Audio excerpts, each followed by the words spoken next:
ఇదెక్కడ సంస్కృతి, ఇదెక్కడ మనకు నేర్పిన పాఠాలు ప్రభు అన్నారు.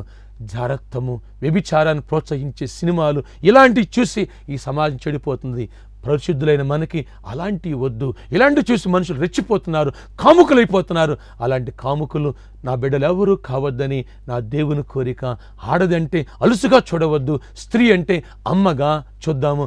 వెళ్ళిపోయా వచ్చే అమ్మాయిని నువ్వు చేయి పెట్టి లాగుతున్నావు లేదా తిరస్కరిస్తున్నావు, మరొక మాట మాట్లాడుతున్నావు అంటే, ఒకవేళ మన చెల్లిని మన తల్లిని కూడా ఇతరులు ఇలాగే ప్రవర్తిస్తే మనమెంత బాధపడతామో అని ఈ యోచనకి నువ్వు వస్తే చాలు, నీలో మార్పు వస్తుంది. స్త్రీని స్త్రీగా చూద్దాము, స్త్రీని సహోదరిగా చూద్దాము. అలాగే నా ఆడబడుచులు కూడా ప్రేమతో చెబుతున్నాను, అమ్మ నీ వేసుకునే డ్రెస్సు నిన్ను చూసేవాళ్ళు అమ్మ లేదా అక్క, సంసార జీవిత కుటుంబం సంబంధించిన వ్యక్తి అనుకోవాలి తప్ప బజారు క్యాండిడేట్ అనే చులకనైన భావన తోటి మగవాడికి రాకూడదు. వచ్చిందా వాడు నిన్ను వెంటపడి వేధిస్తాడు. ఇలాంటి చులకనైన భావాన్ని రానికోకుండా జ్ఞానం గల బిడ్డగా నీకు ఇచ్చిన పాత్రను పోషించుకో. నెక్స్ట్ కార్యక్రమంలో స్త్రీ ఎలా ఉండాలో నేను వాక్యం చెప్పాలని కోరుకుంటున్నాను. విను, తప్పనిసరిగా అత్యధికంగా దీవించబడతావు. ఇట్టి కృప దేవుడు మీకు దయచేయును గాక. ఆమేన్. మరి నేనైతే మాంత్రిక క్రియలతో చాలా బాధపడుతుండేదాన్ని. అయితే నేను ఇంతకుముందే నా సాక్ష్యం పంచుకున్నాను. నేను వివిధమైనటువంటి సంఘాల్లోకి వెళ్ళి నా బాధ విడుదల కావడానికి ఎన్నో ప్రయత్నాలు చేశాను, కానీ ఆ ప్రయత్నాల నుంచి నాకు విముక్తి అనేటటువంటిది కలగలేదు. అయితే నిన్న చెప్పినటువంటి విధంగా కరుణ సిస్టర్ నాకు ఈ విషయాన్ని నాకు తెలియజేసి, మరి మా పాస్టర్ దగ్గరికి వచ్చినప్పుడైతే మీకు తప్పకుండా విడుదల కలుగుతుంది అంటే, మీకున్న సమస్యను మరి ప్రత్యేకంగా మాట్లాడి మరి మీకున్నటువంటి దానికోసం ప్రత్యేకంగా ప్రార్థన చేస్తారు, మీరు రావాలని చెప్పినప్పుడు నేను ఆ విధంగా విశ్వసించి మరి 31st అంటే వాళ్ళ ఇంట్లో ప్రేయర్ జరిగింది, ప్రేయర్కి వెళ్ళాను. తర్వాత బ్రదర్ వాళ్ళ యొక్క అక్క వాళ్ళ ఇంట్లో ప్రేయర్ జరిగినప్పుడు అక్కడికి వెళ్ళాను. 31st నైట్, తర్వాత 1st, 2 ఆ 5 days నేను ఈ యొక్క మీటింగ్స్లో పాల్గొన్నప్పుడు లోతైనటువంటి వాక్యాన్ని విని నేను అద్భుతమైనటువంటి రీతిలో స్వస్థత పొందుకొని, నేను టీచర్గా పనిచేస్తాను. అయితే నేను ఇంతకుముందు వెళ్ళి ఒకరోజు పనిచేయాలి, తర్వాత మళ్ళీ నెక్స్ట్ డే మళ్ళీ ఏం చేయాలంటే నేను సెలవు పెట్టి ఇంటికి వచ్చేటటువంటి దాన్ని. ఇక్కడ నేను పాల్గొన్న తర్వాత నేను అక్కడికి వెళ్ళి నేను చక్కగా డ్యూటీ చేసుకొని దేవుని నామానికి మహిమ కలుగును గాక. మరి ఈ యొక్క నాకున్నటువంటి బలహీనత నుంచి సంపూర్ణమైన విడుదల పొందుకున్నాను. మరి సంఘస్థులకు, పాస్టర్ గారికి, దేవునికి మొట్టమొదటిగా నా ప్రభు అయిన క్రీస్తుకు వేలాది కృతజ్ఞతాస్తుతులు చెల్లిస్తున్నాను.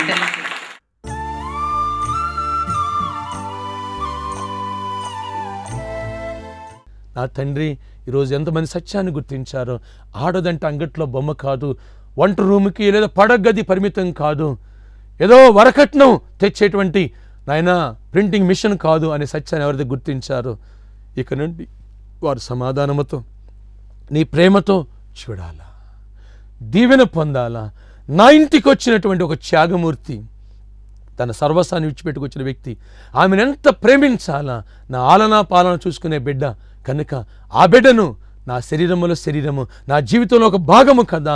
మీ ఇరువురు సఖ్యతగా ఉంటేనే పరలోకం వెళ్తాం కదా. పరలోకము నా యేసయ్య ఎంత తన భార్యను ప్రేమిస్తాడో నేను కూడా నా భార్యను ప్రేమించాలా అనే మెట్టుకి, అలాగే నా చెల్లిని, నా తల్లిని ఎవరైనా ఏదైనా మాట అంటే నేను ఎంత బాధపడతానో నేను కూడా ఇతరులంటే అంత బాధపడతాను కదా అనేటువంటి మెట్టుకు వచ్చిన మా ప్రియ బిడ్డలను దీవించండి నాయన. వారి మనసుని మారు మనసు దయచేసి కృపనిచ్చి గొప్ప జయమనిమ్మని, నీ ప్రేమను ప్రసన్నతను వారిలో దయచేయమని యేసు నామం పేట ప్రార్థిస్తున్న తండ్రి, ఆమె.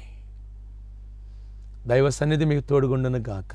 ఆమె. చాలామంది ఇంత మంచి వర్తమానాలు దొరుకుతున్నాయి. పంజాగట్లో ఈ LGF చర్చ్ ఎక్కడుంది అని నాకు ఫోన్ కాల్ చేసి ఈ టిన్స్పీటర్స్లో చాలామంది అడుగుతున్నారు.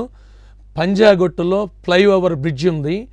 ఆ బ్రిడ్జి దగ్గర నుండి అమీర్పేట మెయిన్ రోడ్ సైడే 4వ కరెంటు స్తంభం దగ్గర రైట్ సైడ్ SST పాయింట్ అన్నట్టు దాని బ్యాక్ సైడే LGF చర్చ్ ఉంది. మీరొచ్చి మమ్మల్ని కలుసుకొని మరింతగా దైవ సందేశాలు విని బలపడవచ్చు, దీవించబడవచ్చు. ఇట్టి కృప దేవుడు మీకు తోడుగా దయచేయనుగాక. ఆమేన్. ఒక నిజమైన క్రైస్తవుడిగా నీవు జీవించాలని ఆశిస్తున్నావా? దేవుని కృపలో బలపడి ఎదిగి అత్యధికమైన ఆశీర్వాదాన్ని పొంది దేవునికి దగ్గరగా జీవించాలని నువ్వు కోరుకుంటున్నావా? అయితే రండి, layman's gospel fellowship, Panjagutta, cross roads. ప్రేమతో మిమ్మల్ని అందరినీ ఆహ్వానిస్తున్నాము.